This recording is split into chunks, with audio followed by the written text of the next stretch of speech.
ପିଲାମାନେ ସମସ୍ତଙ୍କୁ ଜୟ ଜଗନ୍ନାଥ। ସମସ୍ତଙ୍କୁ ପ୍ରଶାନ୍ତ ପାଠଶାଳାକୁ ସ୍ୱାଗତ। ସମସ୍ତଙ୍କ ମନରେ ଗୋଟେ ଉତ୍କଣ୍ଠା ଥିବ ଯେ ଆମର ନୂଆ ବହି ଚେଞ୍ଜ ହେଇଛି ପ୍ରଥମରୁ ଅଷ୍ଟମ ଯାଏ, ଯେହେତୁ NEP 2020 ଲାଗୁ ହେଇଛି, ସେଥିପାଇଁ ପ୍ରଥମରୁ ଅଷ୍ଟମ ଯାଏ ସବୁ ବହି ଚେଞ୍ଜ। ସପ୍ତମ କ୍ଲାସର ଯେଉଁ ଇଂଲିଶ ବହିଟି ଆସିଛି ଯାହାର ନାଁ ଜସ୍ମିନ୍, ସେଇ ଇଂଲିଶ ବହିର ପ୍ରଥମ ୟୁନିଟ୍ 1ଟି ଅଛି the day the reverse book. ସମସ୍ତଙ୍କ ମନରେ ଉତ୍କଣ୍ଠା ଥିବ ଯେ ବହି ଏଥରକ କେମିତି ସବୁ ଆସିବ, କେମିତି ସବୁ ପିକ୍ଚର ସବୁ ଥିବ। ତେଣୁ ବଢ଼ିଆ ପିକ୍ଚର ଅଛି। ବର୍ତ୍ତମାନ ମୁଁ ତୁମକୁ ଗୋଟେ PDF ଇଂଲିଶରେ ଯାହାକି ଗୋଟେ ବିଷୟ ମୁଁ ଆଜି ନେଇ ଆସିଛି, ତାର ମାନେ ଆମେ ବୁଝିବା, ଦେଖିବା କେମିତି ବିଷୟଟି ହେଇଛି। ତେଣୁ ୟୁନିଟ୍ 1 ଅଛି ଲର୍ଣ୍ଣିଂ ଟୁଗେଦର, ଆମେ ଏକତ୍ର ହେଇକି ପଢ଼ିବା। ସେ ବିଷୟଟା ଅଛି the day the reverse book.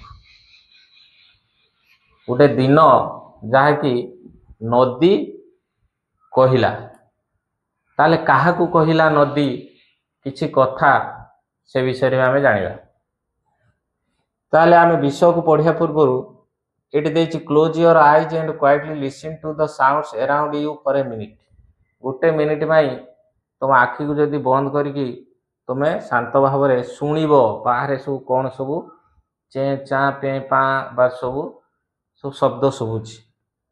Do you think the things around you also listen to you all day long. କ'ଣ କହିଲା? କହିଲା ତୁମେ ଭାବୁଛ କି the things around you also listen to you all day long, ତୁମକୁ ମଧ୍ୟ ସେମାନେ ଶୁଣୁଥିବେ। ଆମେ ଯେଉଁ କଥା କହୁଛନ୍ତି ସେମାନେ ବି ଶୁଣୁଥିବେ। ସେମାନଙ୍କର ଯେଉଁ ଶବ୍ଦଟା ଚଢ଼େଇ ଚେଁ ଚାଁ ଗୋଟେ ଶବ୍ଦ କରୁଛି, ସେଇଟା ଆମ କାନରେ ଆସୁଛି, ଆମକୁ ଶୁଭୁଛି। ତେଣୁ ଆମ ଶବ୍ଦ ବି ସେମାନଙ୍କୁ ଶୁଭୁଛି କି? Share your answer with your classmates and the teachers. ଏହାକୁ ତୁମର କ୍ଲାସମେଟ୍ ଆଉ ଟିଚର ମାନଙ୍କ ସହିତ ଏହାର ଉତ୍ତର କ'ଣ ହେବ ଡିସ୍କସନ୍। ତେଣୁ ଏଇ ବିଷୟଟା ଯାହା ଉପରେ ବେସ୍ କରିକି ଦେଇଛି, ଗୋଟେ ଝିଅ ବିଷୟରେ ଦେଇଛି, ତାର ଶିକ୍ଷା ବିଷୟରେ କହିଛି, ସେ କେମିତି ପାଠ ପଢ଼ିବ, ତାର ଇଚ୍ଛା ଅଛି ପାଠ ପଢ଼ିବା ପାଇଁ, ସେ ବିଷୟରେ ଦେଇଛି। ସେ କ୍ୟାରେକ୍ଟର ନାଁ ହେଲା ଜାହ୍ନବୀ।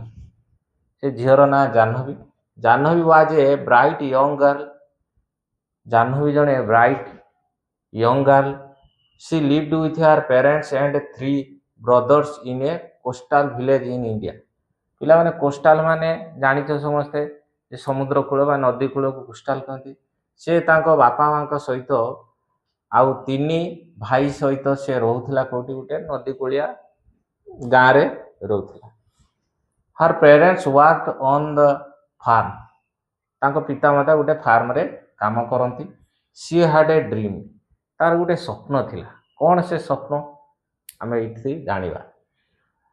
ଏଇଠି 4ଟି ପ୍ରଶ୍ନ ଦେଇଛି। What could be the dream of Jahnavi. ଜାହ୍ନବୀର କ'ଣ ସ୍ୱପ୍ନ ଥାଇପାରେ। How could she make her dream come true. ତାର ଯେଉଁ ସ୍ୱପ୍ନ ଅଛି ସେ କେମିତି ତାକୁ ଫୁଲଫିଲ୍ କରିବ ବା କେମିତି ସେ ଲକ୍ଷ୍ୟକୁ କେମିତି ସେ ଆଚିଭ୍ କରିବ। What is your dream. ତୁମର କ'ଣ ସ୍ୱପ୍ନ ଅଛି। What can you do to make your dream come true. ତୁମ ଯେଉଁ ସ୍ୱପ୍ନ ଦେଖୁଛ ତାକୁ ସତ କରିବା ପାଇଁ ତୁମେ କ'ଣ କରିପାରିବ। ଏ ବିଷୟରେ ଆନ୍ସର ଆମେ ଆଉ ଗୋଟେ କ୍ଲାସରେ ଡିସ୍କସନ୍ କରିବା। ବର୍ତ୍ତମାନ ବିଷୟ କ'ଣ ଦେଇଛି ଆମେ ଯିବା। ଲେଟ୍ ଅସ୍ ରିଡ୍। ପିଲାମାନେ ଦେଖ, ଏଇଠୁ ଷ୍ଟାର୍ଟ ହେଉଛି ସେଇ ଅଧ୍ୟାୟର ପ୍ରଥମ ପାରାଗ୍ରାଫ। ଦେଖ ଏଇଠି ଗୋଟେ ପିକ୍ଚର ଦେଇଛି। ଗୋଟିଏ ଝିଅ ଯାହାର ନାଁ ଜାହ୍ନବୀ, ସେ ମନ ଦୁଃଖରେ ଏଠି ବସିଛି। ଏଠି ଗୋଟେ ଝିଟିପିଟି, ଏଠି ଗୋଟେ ମାଛରଙ୍କା ପକ୍ଷୀ, ଆଉ ଏଠି ପ୍ୟାରୋଟ୍, ଶୁଆ, ବାଉଁଶ ଗଛ ଇତ୍ୟାଦି ଇତ୍ୟାଦି ଗୋଟେ ଚିତ୍ର ଦେଇଛି। ପ୍ରଥମ ପାରାଗ୍ରାଫ କ'ଣ କହୁଛି? A big bright tear splash down her nose and another a kingfisher swept down।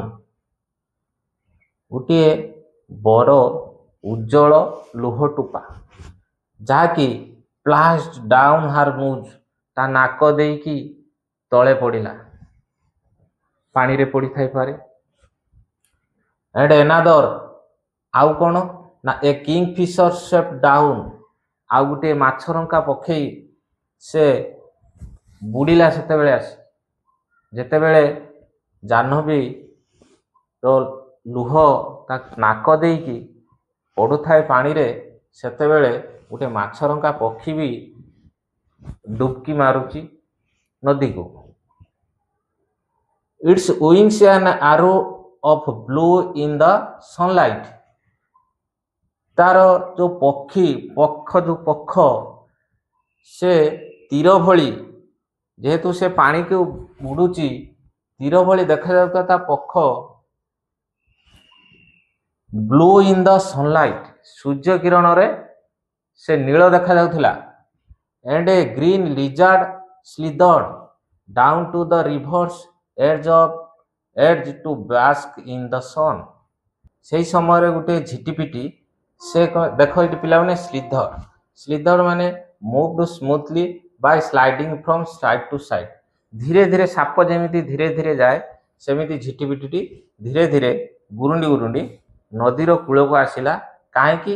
ସେ ସୂର୍ଯ୍ୟର ଉଷ୍ମତା ପାଇବା ପାଇଁ, ବୁଝିହେଲା। Then deer said a sleepy murmuring voice, what's the matter? ସେଇ ଟାଇମରେ କିଏ ଜଣେ କହିଲା deer said a sleepy murmuring voice. Murmuring means speaking in a low sound, low voice, ନିମ୍ନ ଅଳ୍ପ ତୀବ୍ରତା ବିଶିଷ୍ଟ ଶବ୍ଦ, ଯାହାକି କ'ଣ ଶୁଭିଲା? ଡିଅର୍ ରେ ପ୍ରିଏ, ହ୍ୱାଟ୍ସ ଦ ମ୍ୟାଟର? କ'ଣ ଘଟଣା କ'ଣ? ତମେ ଏଠି ବସିକି କାନ୍ଦୁଛ, ତମର ଘଟଣା କ'ଣ? ଜାହ୍ନବୀ ୱାଜ ଷ୍ଟାର୍ଟେଲ୍ଡ କ'ଣ ନା ସରପ୍ରାଇଜ୍ଡ, ସେ ଆଶ୍ଚର୍ଯ୍ୟ ହେଲା। ଜାହ୍ନବୀ ଯୋଉ ବସିକି ଏଠି କାନ୍ଦୁଥିଲା, ସେ ଆଶ୍ଚର୍ଯ୍ୟ ହେଲା ଏ ଭଏସଟା କୋଉଠୁ ଆସିଲା। Because she was sure she had been quite alone, ସେ ଜାଣିଛି ଯେ ମୁଁ ଏକୁଟିଆ ବସିଛି, ମୁଁ ତ ଏଠି ପୋଖରୀ ପାଖରେ ବା ନଦୀ ପାଖରେ ମୁଁ ଏକୁଟିଆ ବସିଛି। ଏଠି ଗୋଟେ ଶବ୍ଦ, ଗୋଟେ ଗୁଣୁଗୁଣୁ ଶବ୍ଦ କୋଉଠୁ ଆସିଲା? It could not have been lizard, ଏଇ ଶବ୍ଦଟା ଝିଟିପିଟିର ହେଇନଥିବ। And the kingfisher was up in the thicket of bamboo eating the fish it had caught, ଆଉ ସେ ମାଛରଙ୍କା ପକ୍ଷୀ ଯିଏକି, ଦେଖ ଏଠି ପିଲାମାନେ ଥିକେଟ୍ର ଅର୍ଥ ହେଲା dense group of bushes and trees, ବାଉଁଶରେ ହଉ ବା ଗଛର, ଦେଖ ଏଇ ବୁଦାଳିଆ ଅଂଶ, ଏଇ ବୁଦାଳିଆକୁ କହନ୍ତି ଥିକେଟ୍। ସେ କିଙ୍ଗଫିଶରଟି, ମାଛରଙ୍କା ପକ୍ଷୀଟି ଯୋଉ ଡୁବକି ମାରିଥିଲା, ସେ ମାଛ ଧରିକି ନେଇକି ସେଠି ଖାଉଥିଲା, ସେ ତ ଏ ସାଉଣ୍ଡ ବାହାର କରିପାରିବନି। ଇଟ୍ କୁଡ୍ ନଟ୍ ବି ପ୍ୟାରୋଟ୍ସ, ଆଉ ଏ ଶବ୍ଦ ତ ଶୁଆର ବି ହେଇନଥିବ। Because parrots shrieked and this was such a sleepy voice, ଆଉ ସେ କହୁଛି ଯେ ଇଏ ଶବ୍ଦଟା ପ୍ୟାରୋଟ୍ସର ହେଇନଥିବ, କାରଣ ଶ୍ରିଙ୍କ୍ଡ ମାନେ ଦେଖ ପିଲାମାନେ ମେଡ୍ ଏ ହାଇ ପିଚ୍ଡ ସାଉଣ୍ଡ, ଶୁଆ ଯେମିତି ମିଟୁ ମିଟୁ, ଏ ସବୁ କ'ଣ ହାଇ ପିଚ୍ ସାଉଣ୍ଡ, ତେଣୁ ଇଏ ତ ସାଉଣ୍ଡଟା ବହୁତ ନିମ୍ନ ଧରଣର ସାଉଣ୍ଡ ଶୁଭିଲା, ତେଣୁ ଇଏ ବି ପ୍ୟାରୋଟ୍ର ହେଇନଥିବ। She looked around her, there was not soul in sight, ସେ ତା ଚାରିପଟକୁ ଅନେଇଲା। ସୋଲ୍ ମାନେ ହେଲା ଆତ୍ମା, କିନ୍ତୁ ଏଠି ଆତ୍ମା ହବନି, ଯେ କୌଣସି ପ୍ରକାର ଜୀବଜନ୍ତୁ କି ମଣିଷ କେହି ଦେଖାଉନାହାନ୍ତି। She was rather scared and wanted to run away, ସେ ଡରିଗଲା ଯେହେତୁ କେହି ନାହାନ୍ତି। କିଏ ଜଣେ କହିଲା ଡିଅର୍ ହ୍ୱାଟ୍ସ ଦ ମ୍ୟାଟର, ଏଇ ଯୋଉ କଥାଟା ପ୍ରିଏ କ'ଣ ଘଟଣା, ତମେ କାହିଁକି କାନ୍ଦୁଛ, ଏଇ ଯୋଉ ବିଷୟରେ ସେ କହିବା ପାଇଁ ଚାହୁଁଥାଏ ଯେ ହ୍ୱାଟ୍ସ ଦ ମ୍ୟାଟର, ସେଇ କଥାଟାକୁ ଜାହ୍ନବୀ ଚିନ୍ତା କଲା, ଇଏ ଶବ୍ଦ ଆସିଲା କୋଉଠୁ? You should not cry you know, the voice went on out there द्वितीय बार पुणी से वॉइस आसिला गुटे you should not cry you know तुम्हें जानो तुम्हें कांदिबा उचित नुहे जे भी कहूची से आउ थरे द्वितीय बार कहला यू नो तुम्हें जानिछ तुम्हें कांदिबा उचित नुहे the voice went on and you really should not be scared तुम्हें टोटाली डरिबार नाही तुम काहे डरुच when you have been coming here to see me every day तुम्हें मते सबुदिन देखिया पाई एठाकू आसुच वेल ऑलमोस्ट एवरी डे हाँ हाँ तुम्हें सबुदिन आसुच मो पाखकू ताले तमे डरुच काहींकी तुम डरिबार उचित नुह किछि डरिबार नाही तमे सबुदिन आसुच मो पाखकू ताले पिला माने प्रथम पाराग्राफ टी एमती थिला